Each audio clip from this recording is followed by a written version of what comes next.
बात राम मंदिर की है। वैसे तो यह मुद्दा धर्म और आस्था से जुड़ा है, लेकिन मौजूदा हालात में यही मुद्दा राजनीति में सबसे ज्यादा चर्चित है। इसकी दो वजह है। सबसे पहले दोनों वजह जान लीजिए और फिर विस्तार से इनके बारे में एक एक करके मैं आपसे बात करूंगा, आपको बताऊंगा। एक तरफ एनडीए है जो राम मंदिर के मुद्दे को इतना बड़ा बना देना चाहता है कि 2024 का चुनाव एक तरफा हो जाए, और दूसरी तरफ इंडिया गठबंधन है जो अभी भी इसी सवाल से बाहर नहीं निकल पाया कि रामलला की प्राण प्रतिष्ठा में उसके नेताओं को जाना चाहिए या नहीं। इंडिया गठबंधन के नेता धर्म संकट में क्यों फंसे हैं? इंडिया गठबंधन के किन किन दलों ने प्राण प्रतिष्ठा में जाने के सवाल को सिरे से खारिज कर दिया है, और कौन कौन सी पार्टियां ऐसी हैं जो निमंत्रण मिलने के बावजूद यह फैसला नहीं ले पाई हैं कि वो क्या करें। इन सब के बारे में मैं आपको बताऊंगा, लेकिन पहले बीजेपी की रणनीति को समझिए। जिस राम मंदिर के मुद्दे को वो 24 के चुनाव तक कितना बड़ा कर देना चाहती है। कल राम मंदिर के मुद्दे पर बीजेपी की दिल्ली में बैठक हुई। इस बैठक में जो रणनीति बनी उसकी जानकारी मैं आपको पहले देता हूं। 22 जनवरी को ऐसा माहौल बनाया जाएगा जैसा दिवाली के दिन होता है।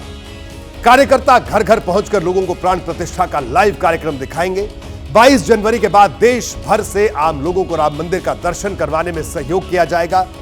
बीजेपी के कार्यकर्ता बूथ लेवल से लोगों को अयोध्या तक लेकर जाएंगे। एक दिन में 50,000 लोगों को राम मंदिर का दर्शन करवाया जाए।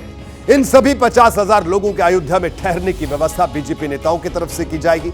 हालांकि इसके लिए पैसा खुद लोगों को खर्च करना होगा। बीजेपी के नेता सिर्फ सहयोग करेंगे और व्यवस्था देखेंगे। लोकसभा और विधानसभा लेवल पर भी बीजेपी ने इसके लिए संयोजक नियुक्त भी किए हैं। बीजेपी को यह मुहिम 25 जनवरी से 25 मार्च तक चलेगी, यानी चुनाव के दिनों पहले तक यह सब कुछ चलता रहेगा। यह पूरी रणनीति है। राम मंदिर के मुद्दे को बीजेपी दो तरह से भुनाना चाहती है। एक तरीका यह होगा कि वो धर्म और आस्था का संदेश लोगों के बीच पहुंचाए, और दूसरा तरीका विपक्ष को घेरने का होगा। बीजेपी के नेता जब लोगों के बीच जाएंगे तो राम मंदिर से जुड़ा पार्टी का इतिहास भी बताएंगे, और यह भी लोगों को समझाएंगे कि विपक्षी दलों का राम मंदिर को लेकर रुख क्या रहा है।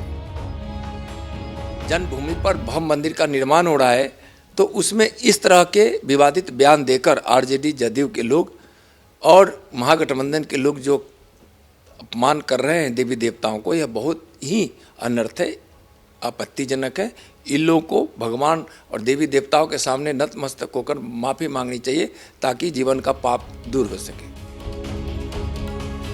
यहीं से कांग्रेस और इंडिया गठबंधन के बाकी दलों की परेशानी शुरू होती है, क्योंकि अयोध्या के पन्ने जब भी पलटे जाएंगे उसमें समाजवादी पार्टी और कांग्रेस समेत कई दलों की भूमिका पर सियासी सवाल उठते रहेंगे। ऐसा नहीं है कि विपक्षी दलों के नेताओं को प्राण प्रतिष्ठा के लिए न्योता नहीं दिया गया। मंदिर ट्रस्ट की तरफ से प्रमुख राजनीतिक दलों के शीर्ष नेताओं को न्योता दिया गया है। देखिए, इसमें सोनिया गांधी का नाम भी है, जिन्हें रामलला की प्राण प्रतिष्ठा के लिए निमंत्रण भेजा गया है। हालांकि वो जाएंगी या नहीं ये तय नहीं हो पाया है। इसी तरह पूर्व प्रधानमंत्री डॉक्टर मनमोहन सिंह को भी न्योता भेजा गया है, जिनके जाने पर संशय बना हुआ है। कांग्रेस के मौजूदा अध्यक्ष मल्लिकार्जुन खड़गे भी इसी लिस्ट में है। उनके जाने को लेकर भी अभी कोई सूचना नहीं है। लोकसभा में कांग्रेस के नेता अधीर रंजन चौधरी को भी मंदिर ट्रस्ट की तरफ से न्योता भेजा गया है। इनका भी अभी रुख साफ नहीं है।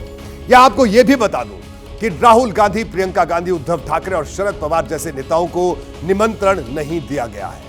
वहीं पश्चिम बंगाल के मुख्यमंत्री और तृणमूल कांग्रेस के अध्यक्ष ममता बनर्जी को भी न्योता गया है, लेकिन उनकी तरफ से भी कुछ साफ इशारा अभी तक नहीं हुआ है। सीपीएम के सीताराम येचुरी और वृंदा कारात को भी न्योता भेजा गया था, लेकिन उन्होंने कार्यक्रम में जाने से साफ इनकार कर दिया। उनकी दलील है कि धर्म व्यक्तिगत मामला है और इसका राजनीतिक लाभ उठाया जा रहा है। तो ये तमाम वो लिस्ट हमने आपको बताई जो कि न्योतों की, यानी कम्युनिस्ट पार्टियों को छोड़ दें तो बाकी का कोई भी दल अभी यह तय नहीं कर पाया है कि निमंत्रण पर क्या फैसला लिया जाए। दरअसल ये वो बड़े नेता हैं जिनके फैसले पार्टी का रुख बताते हैं, राजनीति की दिशा तय करते हैं। इसलिए कांग्रेस के बड़े नेताओं की तरफ से अभी सिर्फ विचार किया जा रहा है। पार्टी के नेता कह रहे हैं कि वक्त आने पर सब कुछ साफ कर दिया जाएगा। 22 तारीख को है ना, खड़गे जी से मुलाकात हुई है, सोनिया गांधी जी से मुलाकात हुई है, वो जाएंगे या नहीं तभी पता चलेगा। अभी कोई अंतिम निर्णय नहीं लिया गया, इस पर विचार चल रहा है, विचार विमर्श हो रहा है। तो जाने की संभावना है? हाँ, ये देखिए, अगर हम जाएंगे तो हम जाएंगे, आपको कहकर तो नहीं जाएंगे, पर निमंत्रण आया है। उद्घाटन कार्यक्रम में शामिल होंगे? वो आपको सही वक्त पे जानकारी वो भी मिलेगी। अभी तय नहीं कर पाए? भाई जो तय करेंगे वो वहाँ से जानकारी आएगी। मैं तो छोटा आदमी हूँ, मुझे थोड़ी मालूम होगी हर चीज़। जब मालूम होगी ज़रूर बताऊंगा।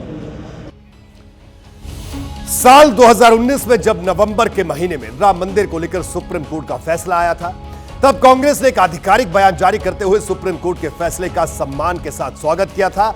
हालांकि तब माहौल चुनावी नहीं था, लेकिन अब माहौल पूरी तरह से चुनावी है। ऐसे में कांग्रेस के नेता राम मंदिर को लेकर कोई भी फैसला बहुत सोच समझकर उठाना चाहते हैं। वो ये जानते हैं कि यह मामला उनके लिए धर्म युद्ध जैसा है। कांग्रेस के कई नेताओं को यही लगता है कि लोकसभा चुनाव की लड़ाई से पहले आगे कुआं और पीछे खाई जैसी स्थिति है। मतलब गए तब भी नुकसान हो सकता है, ना गए तब भी कुछ नुकसान। अब आंकलन इस बात का करना है कि ज्यादा नुकसान किस स्थिति में होता है। कांग्रेस नेता सोनिया गांधी जी को, खरगे जी को, तमाम बड़े नेताओं को जो है अयोध्या से निमंत्रण आया है 22 जनवरी के लिए। क्या कांग्रेस के बड़े नेताओं को इसमें शामिल होना चाहिए कि नहीं? निश्चित रूप से शामिल होना चाहिए, निश्चित रूप से शामिल होना चाहिए, बिल्कुल जाना चाहिए। भारतीय जनता पार्टी को खुली पिच क्यों देंगे हम? देखिए, पिछले दिनों यह देखा जा चुका है कि चुनाव से ठीक पहले कांग्रेस के कई बड़े नेता मंदिर में दर्शन करने पहुंचे। इसी को लेकर अगर सॉफ्ट हिंदुत्व का आरोप भी लगता रहा है, लेकिन अब ऐसा क्या है कि मंदिर के दरवाजे तो खुले हैं, लेकिन कांग्रेस के बड़े नेता वहां पहुंचने से पहले 1000 बार सोच रहे हैं। आरोप लगा रहे हैं कि बीजेपी धर्म की सियासत कर रही है और 24 के चुनाव में इसका राजनीतिक लाभ उठाना चाहती है। 2 महीना क्यों आप मौका दे रहे हो राम मंदिर दर्शन कराने के लिए? जिंदगी भर क्यों नहीं देते हो? 2 महीने इसलिए चुनाव के महीने हैं। हर किसी को पता था कि अयोध्या में जिस दिन रामलला की प्राण प्रतिष्ठा होगी, उस दिन से जबरदस्त राजनीति देखने को मिलेगी। लेकिन बीजेपी ने अब विपक्षी नेताओं को मिले निमंत्रण को हथियार बना लिया है। हालांकि ऐसा नहीं है कि कांग्रेस का हर नेता अयोध्या जाने से संकोच कर रहा है। कई नेता ऐसे हैं जो इस विवाद को राजनीति से दूर रखकर भी देख रहे हैं। हिमाचल प्रदेश में कांग्रेस की सरकार है, वहां एक मंत्री हैं, नाम है विक्रमादित्य सिंह, पूर्व सीएम वीरभद्र सिंह के बेटे हैं। मंदिर ट्रस्ट ने उन्हें भी निमंत्रण भेजा है। उनके पिता वीरभद्र सिंह हमेशा राम मंदिर के हक में रहे, उन्होंने राम मंदिर के लिए दान भी किया था। अब विक्रमादित्य सिंह कह रहे हैं कि वो अयोध्या जरूर जाएंगे। निश्चित तौर से मैं धन्यवाद करना चाहता हूं कि विश्व हिंदू परिषद की ओर से और जो ये ट्रस्ट है मंदिर का, उनकी ओर से हमें इन्विटेशन आया है। ये हमारे लिए कोई राजनीतिक विषय नहीं है, एक धार्मिक विषय है। तो निश्चित तौर से हम व्यवस्था अनुरूप इस चीज़ में जाने का प्रयास करेंगे, क्योंकि जिस दिन इसका 22 तारीख को इसकी प्राण प्रतिष्ठा है, उस दिन प्रधानमंत्री जी भी आ रहे हैं, तो बहुत उस दिन वहाँ पे व्यवस्थाएं होगी। मगर किस दिन वहाँ जाना है, कैसे जाना है, उसके बारे में हम चर्चा करेंगे। पर जाऊँगा मैं ज़रूर, ये मैं कह सकता हूँ। इससे पहले हिमाचल प्रदेश के मुख्यमंत्री सुखविंदर सिंह सुक्खू ने भी अयोध्या जाने की बात कही थी। उन्होंने कहा था कि वो पूरे मंत्रिमंडल के साथ राम मंदिर के दर्शन करेंगे। यहीं से एक अहम सवाल उठता है, जब हिमाचल प्रदेश में बैठे कांग्रेस के नेता अयोध्या जाने को तैयार है, तो दिल्ली में बैठा हाईकमान इससे परहेज क्यों कर रहा है? दरअसल इसके पीछे वोट बैंक की सियासत है। इंडिया गठबंधन में शामिल ज्यादातर पार्टियां मुस्लिम तुष्टीकरण के चलते खुद को राम मंदिर के मुद्दे से दूर रखती आई है। इसमें कांग्रेस भी है, समाजवादी पार्टी भी, तेजस्वी की आरजेडी भी है और अलग अलग राज्यों में अलग अलग क्षेत्रीय पार्टियां भी हैं। समाजवादी पार्टी की सरकार राम मंदिर आंदोलन के खिलाफ कठोर एक्शन लिए गए थे, जिसे हर कोई जानता है। मुलायम सिंह यादव ने मंच से स्वीकार किया था कि उन्होंने कार सेवकों पर गोलियां चलवाई। आरजेडी भी राम मंदिर आंदोलन के खिलाफ कठोर एक्शन के चलते इतिहास में अपना नाम दर्ज करवा चुकी है।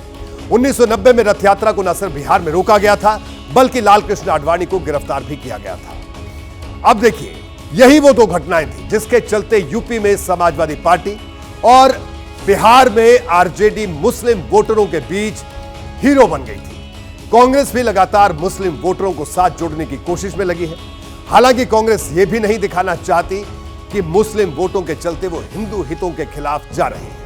अब मुश्किल यह है, अगर सोनिया गांधी और मल्लिकार्जुन खड़गे रामलला के प्राण प्रतिष्ठा में नहीं जाते हैं तो बीजेपी इन्हें एंटी हिंदू साबित करने की कोशिश शुरू कर देगी, जिसका नुकसान लोकसभा चुनाव में हो सकता है।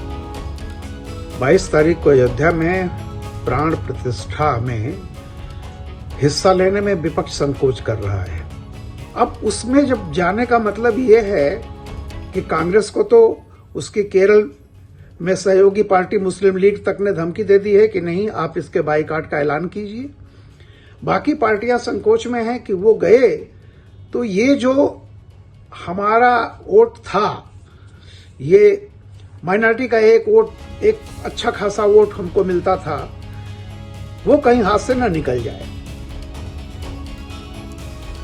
देखिए, पिछले दिनों जिन 5 राज्यों में विधानसभा चुनाव हुए उसमें कांग्रेस सिर्फ तेलंगाना में जीत पाई। यही वो राज्य था जहां कांग्रेस ने मुस्लिम वोटरों को लुभाने के लिए कई सियासी दांवपेच और चले, लेकिन जिस मध्य प्रदेश और राजस्थान और छत्तीसगढ़ में सॉफ्ट हिंदुत्व के मुद्दे को धार भी दी, वहां पार्टी को मुंह की खानी पड़ी। यानी कांग्रेस के नेता अगर रामलला के प्राण प्रतिष्ठा में नहीं भी जाते हैं तो पार्टी को इससे बहुत ज्यादा नुकसान नहीं भी दिख रहा है। जैसे ही घड़ी का काटा दोपहर 2:30 पे आए, बबीता जी का दिल सास बहू साजिश के लिए मचल जाए। और ये है इनकी बहू, पूरे दिन ऑफिस की टेंशन हो जाए गॉन जब ये करें अपना फेवरेट शो फ्री टाइम पे ऑन। इनकी तरह आप भी देखें अपना फेवरेट शो अपने टाइम पर और डाउनलोड कीजिए एबीपी लाइव ऐप अपने स्मार्ट टीवी पर।